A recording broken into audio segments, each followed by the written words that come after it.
Okay, I'm going to go ahead and call the Tri-County Regional Planning Commission for December 3rd, 2025 at 9 a.m. to order. Roll call, please. Amanda Beatles. Here. Rita Ali. Patrick Urick. Rick Powers. Terry Cagle. John Call. Here. Carl Figg. Matt Wigginton. Here. Mary Burris. Lilia Stevens. We have to roll call the executive. James Dillon. Here. Leon Ricka. Here. Nate Parrott. Commission. Autumn Jones. Chuck Nagel. Here. Camille Coates. Here. Danny Phelan. Here. Russ Crawford. Here. Greg Minold. Here. Don Knox. Aaron Dvorsky. Okay, so we do not have a quorum for the commission, but we do have a quorum of the executive committee. So having that quorum, we are in session. We can move along with business as normal. Well, with the exception of 9. With the exception of 9. 9 And- A through C. Okay, A through C. And what we'll do with 9 is we'll go ahead with the discussion around those topics. And at our next meeting, we'll put it on a consent agenda and we'll vote to approve or not approve at that time. Okay? All that information will be in everybody who's not here. Everybody who's not here will be in their packet. So if they have any questions, we should be okay. All right. Do we have any public comment at this time? Seeing none, we'll move on to, I need a motion to approve the meeting minutes for November 5th, 2025. John Call, second by Danny Phelan. Any corrections, additions, changes? Seeing none, all in favor say aye. Aye. Opposed, same sign. Those are approved. Yeah. Everybody can participate in the discussion.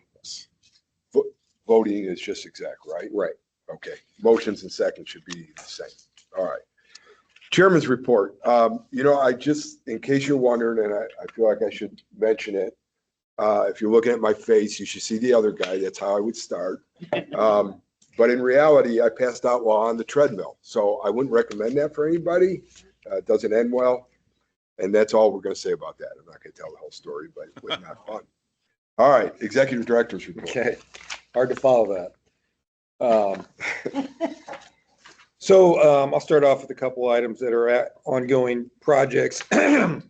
Ray's making tremendous work with the Brownfields assessment grant that was awarded Tri-County almost a year ago now, and it's under contract. We've got our consultant selected, and we are slowly but surely getting our feet underneath us. We've got one site that we're in the process of doing, the PNC Bank for the city of Peoria, that has been slightly morphed since the initial site assessment, but we are working with that for the city. We've got a few south side sites from our advisory committee that we're exploring, and Peoria County has produced some sites that they would like to see evaluated for brownfield consideration. Now, not all these sites sort of meet the criteria. That's why we have to sort of go through the process to do it. But again, this is a regional grant, and if there's sites in your community that would warrant perhaps some brownfield assessment to get the project moving, we would be glad to take a look at it and tell you what our thoughts are, our consultants' thoughts are. Please contact Ray if you have any questions. Staff continues to look for new funding opportunities, and that's through grants that we've submitted a couple for, and or direct contracts, which we have one for your consideration later in the meeting. We continue to look at new ways to develop revenue, new ways to keep our staff busy, and do good work for you all. If you're interested in sort of understanding what our capabilities are, encourage you to talk to me or bring it up at a meeting. We'd be glad to talk to you about it. Our IDOT planning marks have been submitted to us. These are our basically IDOT budget numbers that we're going to produce a budget with. They are consistent with last year, $1.2 million. Yeah, 1.2. 1.2 million, almost the exact same number as last year. This will be a last year of provisional spend down money that IDOT has generously giving us. They had some balance that they were trying to spend down, and they proportioned it out through all the MPOs and gave us a proportionate share of those funds. And we have graciously used that money for a variety of planning activities. IDOT will likely keep providing the state matching dollars for us. That's a year-to-year thing that they let us know at the Marks time. There's a webinar, I believe, next week to discuss all this, and we'll prepare our draft budget.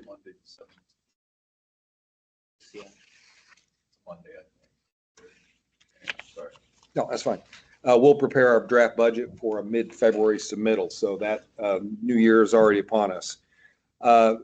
Sort of monitoring the federal transportation bill reauthorization. Those discussions are sort of happening in the background now. The one interesting thing I did hear about reauthorization is that I believe the representative from Missouri, who is in charge of the transportation committee, indicated that this would be most likely, from his perspective, a traditional highway bill. So a lot of the transit provisions, bike ped provisions, may not be on the forefront of that. So we sort of think about that, and it's been a long time since we had a sort of a highway heavy bill, but that may be the reality that we're looking at. Which sort of leads us to my next topic, the regional prioritization. Fortunately, through our regional prioritization process, we have several highway heavy projects that perhaps would fit into a discretionary program if that were to happen. So we've got many different topics covered with our regional prioritization process. And if there's a call for projects out there that sort of fit one of those projects, we're glad to help communities submit for those projects. Speaking of that, we did have a very productive conversation with the Chillicothe City Council last Monday regarding the Illinois 29 viaduct and whether or not Chillicothe is going to take the lead on the highway portion of that for phase one. I believe there's a vote next Monday. Okay, they'll take action on the consideration of the contract next Monday, and if that is a positive vote, Tri-County will help the city of Chillicothe with some of the miscellaneous administrative work that goes along with that. So I appreciate Amanda and I appreciate Karen's leadership on this work. This is a regional project, and we want to see any opportunity to move the ball a little bit down the field. We're going to try to take advantage of that. So we appreciate their leadership on that. Last thing is the audit. Last month we heard about our audit, and there was a couple outstanding things on there, most due to the federal government shutdown. Proud to say that nothing changed in the audit, and the one that you passed, the one that you heard about, remained unchanged. So that will put that to rest, and we will file the proper paperwork with the federal government, and we'll see you next year on the audit. So that's all I have. Okay, very good. Thank you, Eric. All right, moving down to Ways and Means. I need a motion to approve the October 2025 financial statement of billings, resolution 2626. Camille and John Call. Okay, so Rebecca, it's all yours. You'll find your financial statements right after Resolution 2626 in your packet. I did include bank statements and credit card statements this time, just because Ways and Means isn't meeting quite as often. It would be good to have some eyes on the statements. So those are in there as well. See, page 1 is a summary of the financials for October. Page 2 is a summary of just the joint funding account. Page 3 is your balance sheet, and total operating cash at the end of the month was approximately $966,000. Operating cash decreased by 78,000 in October compared to September. Receivables at the end of the month were 456,000, and of that, 292,000 was federal funds, 56,000 was state funds, and 108,000 was local funds. Accounts payable balance at the end of the month was 120,000, and about 117,000 of that was pass-through expenses unpaid at the end of the month. And the remaining 3,000 were regular bills unpaid at the end of the month. Page 4 is your statement of cash flows, and it shows the changes in all the accounts in a little bit more detail. Page 5 is your income statement, and the month of October had 23 regular working days and no paid holidays. So it was heavy on the working days, and 96.5 hours of PTO were used by staff. Revenue for October was 177,000. Expenses were 163,000. So we ended with a surplus of approximately 14,000 for the month of October.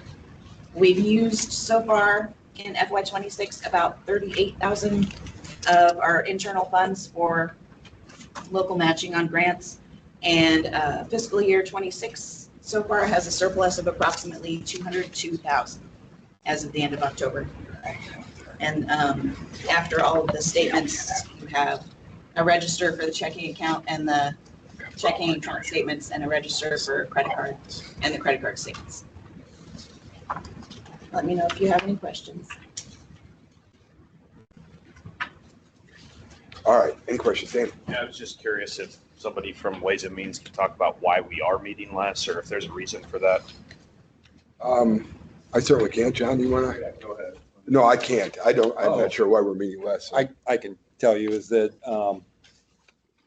we would meet every month for a while, and it's typically we'd review the bills, and Rebecca would go into the same conversation, and then we'd repeat it again in the at the commission meeting. And there's really no point of there weren't really any outstanding items to be discussed at the Ways and Means Committee that wasn't discussed at the commission meeting. So at that time, we sort of had this understanding that we would meet if there's any unusual items, or if there's anything unusual that the Ways and Means Committee needed to discuss, such as the audit or something else, like we discussed last year when the federal government was rumored to have stopped paying out contracts. So those are items of discussion. But typically, if it's just the monthly bills, we cancel the meeting. Okay, thank you. Well, all said, I just echo what Eric just said. I really don't feel like I want to waste staff's time to sit there and regurgitate a half hour. 100%. Everything.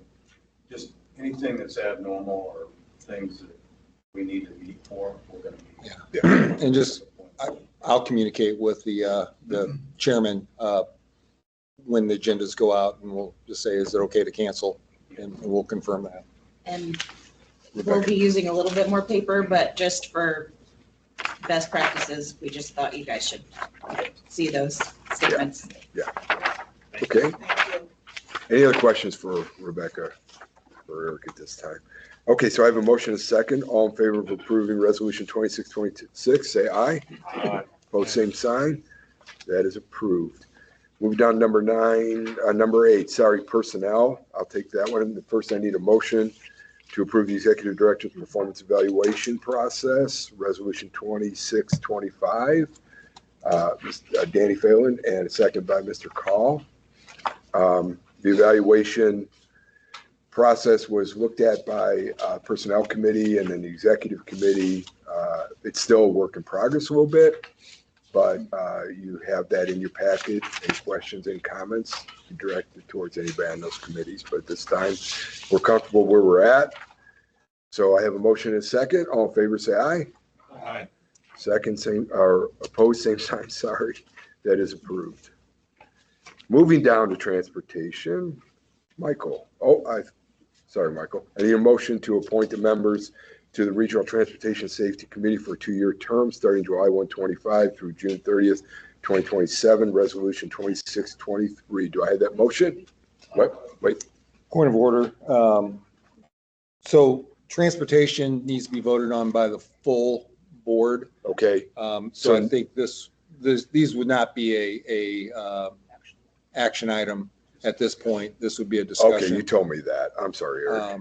Yeah. And then next month or next time we meet, we'll take it up as an action item, but we can Okay. still discuss it. Yeah, we'll carry on with just a discussion.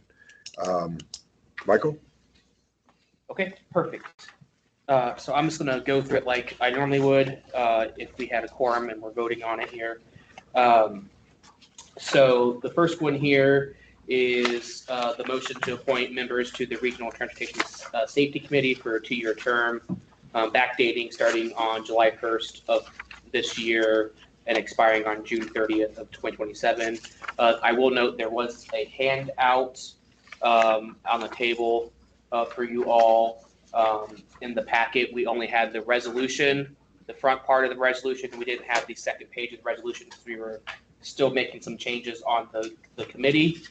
So if you all recall, that the commission passed resolution 26-11 and on September of this year, establishing our Regional Transportation Safety Committee as a special committee of the commission. And then at our November meeting, we presented our committee with some issues on geographical equity and then also some pending confirmations from interested parties. So this discussion item or this item was tabled.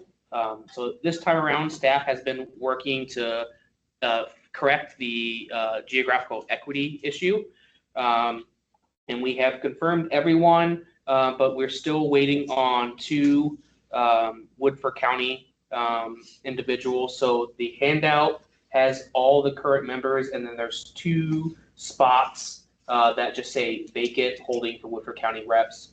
One is under first responder and enforcement, and the other one's under transportation and infrastructure.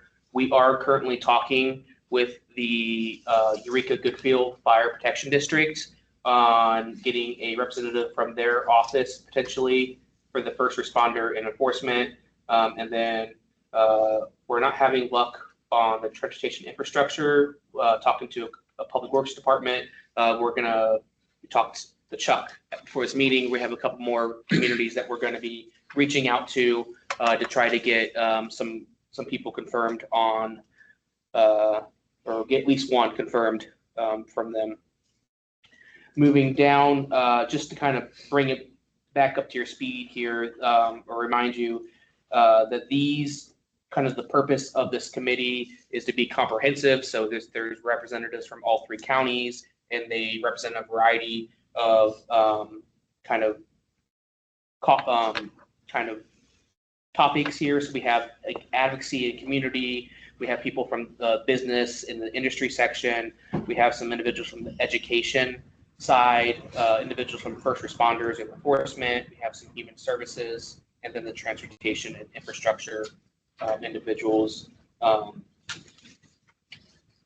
the kind of the purpose of this committee is just to implement, review and implement and monitor our recently adopted comprehensive safety action plan. This appointment is for a 2-year term, consistent with our commission fiscal year, so the July 1 through June 30th. And we're only asking them to meet 4 times a year, so once a quarter. So within their appointment, it would just be a total of 8 meetings. But with that, I'd be happy to answer any questions that you all might have. Michael, so it looks like our next meeting will be February the 4th. So that will be the time that we'll vote to seat these people. Yes. So they're going to be over 25% through their term, where they're even seated. Yes. Is there any thought to move their, I know we're trying to stay consistent to the fiscal year, but is there any thought about pushing them out to? I mean, we can. If you all feel we want to push that out, that's totally an option. We were just being consistent with the fiscal year because that made sense when we were doing it, but if we want to do calendar year I mean, or, I just feel like by the time we find that someone who Woodford, they're gonna do one meeting, they're gonna be done. So I feel like if we're gonna get some quality person from Woodford, and that's what's kind of been the holdup, then let's get their full 2 years. okay. So when we put it back in February or the next time we meet, we'll have that in there as well, where we do it for, I'm just going, I'm not trying to steer us in one direction. what, yeah. I totally agree with you. As long as everyone feels comfortable with that, that's how staff can move forward. So Michael, we decided the number of people on this committee, right? Yes, 21. And we decided to diversify. That's all within our control. That doesn't have anything to do with meeting any mandates outside of our control, right? Right. So man, I think that if we don't have anybody on board from Woodford come February, we just go. That's kind of where I'm at. And that's easy for me to say. So we're not going to hold the whole process up because we can't find the volunteers we need. So that's another part to how long we go out. I mean, I would not suggest that this commission wait until we get it fully filled before we get started. Is that gonna be a problem because you've communicated with these members and told them what the term's gonna be? So I'm afraid you're gonna have to go back and say, or would you, I don't know. So, which is gonna cause more. So I don't know. I don't want it to become an issue that way. So we can get this done and get moving, but I don't know, just asking. What would be the That's a good point. what would be the Camille. insufficiency of moving into a calendar year? Is there a reason why? I mean, that would make more sense at this point So you're suggesting we change these dates? to start January versus Oh, July. gotcha. Moving into calendar. Yeah, I think, Thought. yeah, it's a good thought. Mr. Crawford, you have, Yeah, just a brief comment. Remember, everybody, that, yeah, I can understand the logic to change the terms or extend the terms, but we have the right, if we like them and they like us, that when the 2 years is up, we can extend them. We can reappoint them. So I don't see a problem with having to change the terms. And I agree with what Greg just said about we've sort of talked to some of these people. I know I've talked to 4 or 5 myself, and we've told them what the dates are, and I wouldn't want to change it now. Thanks. I think, sorry. no, go ahead, Matt. I think the bait and switch is a problem too. So if we told them that your term is up June 30th of 27, and then suddenly moving the finish line on them, then I don't want to take anybody off. Yeah, we've got to. My Mr. Crawford. suggestion is just stay with the terms as presented to them. We have commitments and we just move on. I agree. Next meeting, we move on. If there's no one from Woodford County, that's on them. Agree. Okay. Staff has the direction they need at this point, Michael? Yep. Okay. Item B. Okay, so the next one here is on our safety targets.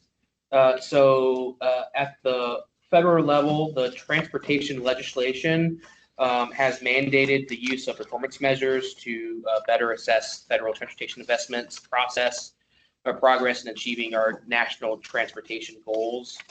The National Performance Measure System requires state DOTs and MPOs to set specific targets and then report progress in related transportation documents. Those targets are safety, pavement and bridge condition, system performance, transit asset management, and transit safety. Today, we're talking specifically on the first one, safety. So IDOT set their safety performance measure in August as part of their submission of the Highway Safety Improvement Plan annual report to FHWA. In your packet, there is a memo, and on the bottom of the first page, you can see IDOT safety targets. So once IDOT sets those MPOs, we have a total of 180 days to either support the state DOT targets or develop our own performance measures, which that would get us to the end of February of next year to set our own or support the state DOT's targets. It's important to note that state DOTs are the only ones that are assessed for significant progress towards these targets, so MPOs aren't assessed. In the past, Tri-County has elected to support IDOT's targets.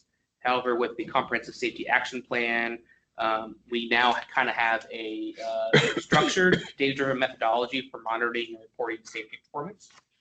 So consistent with our recently completed Safety Action Plan and our adopted Vision Zero policy, staff presented and recommended applying the planned stage annual reduction of 4% to eliminate traffic fatalities and serious injuries by 2050 to the technical committee.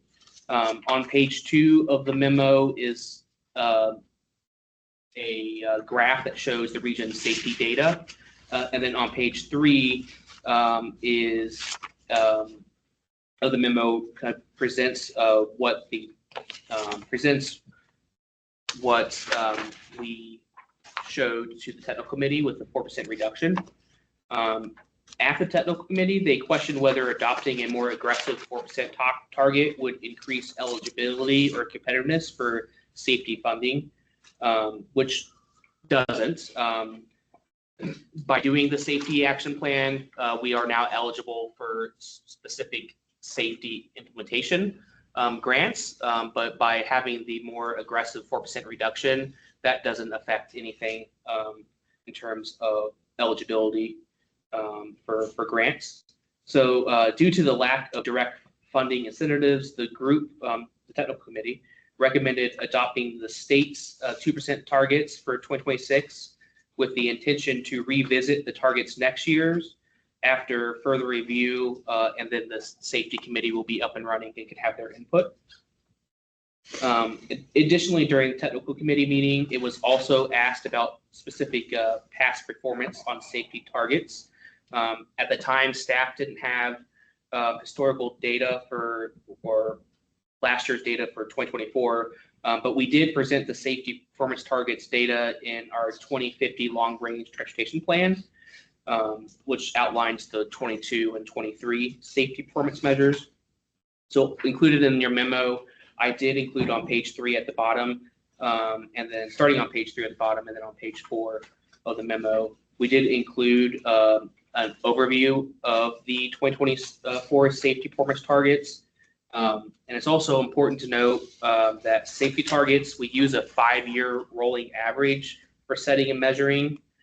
So on the table on page 4, we have the 2024 actual numbers, and then we have the 5-year rolling averages as well.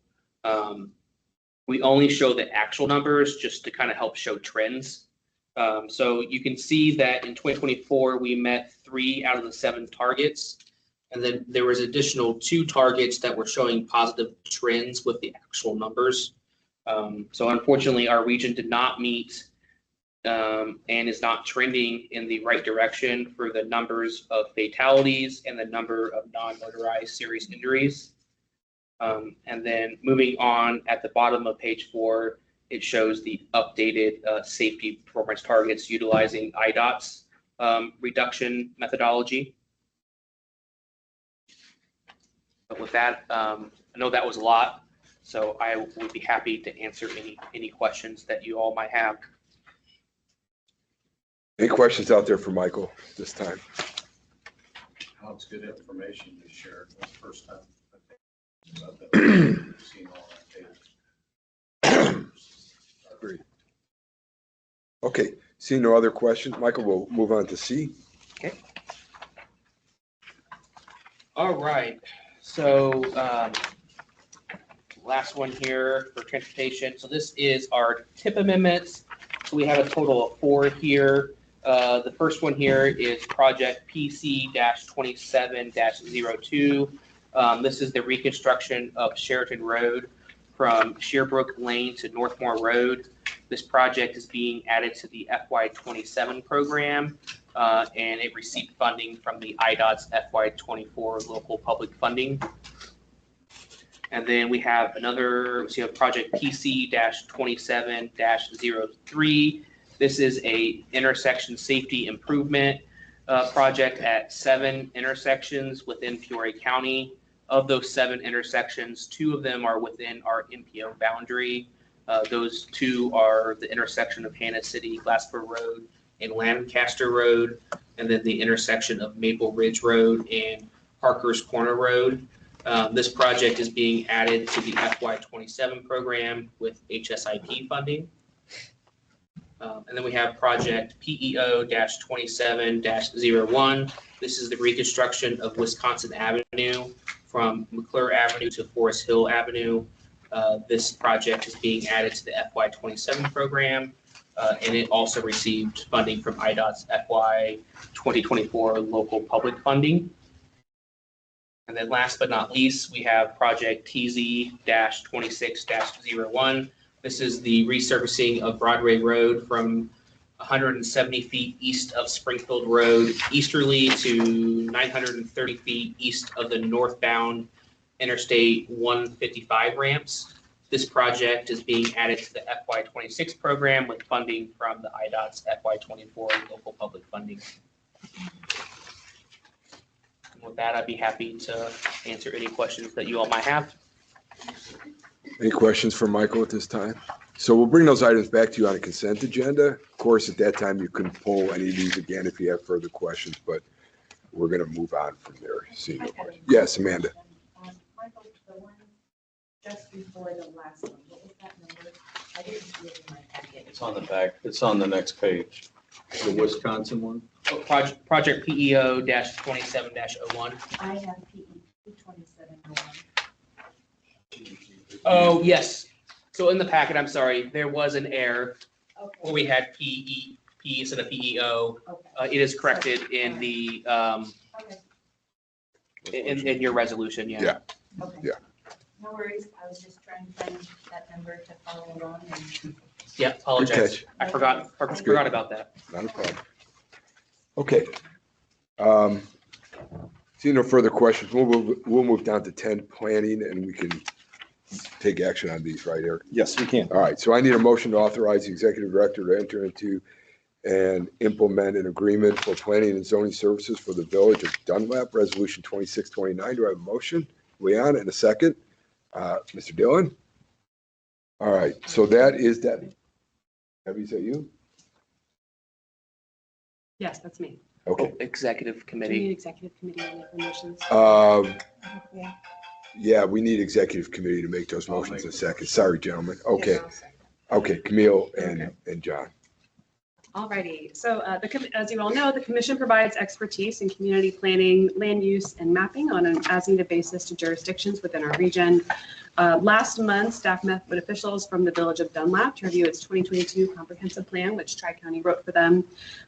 During that conversation, the village expressed an interest in having Tri-County provide some planning and zoning assistance just on an as-needed basis. So the commission has the resources and capacity to support the village with its planning and zoning needs at an hourly rate of $85 plus reimbursable expenses just to cover the commission's costs.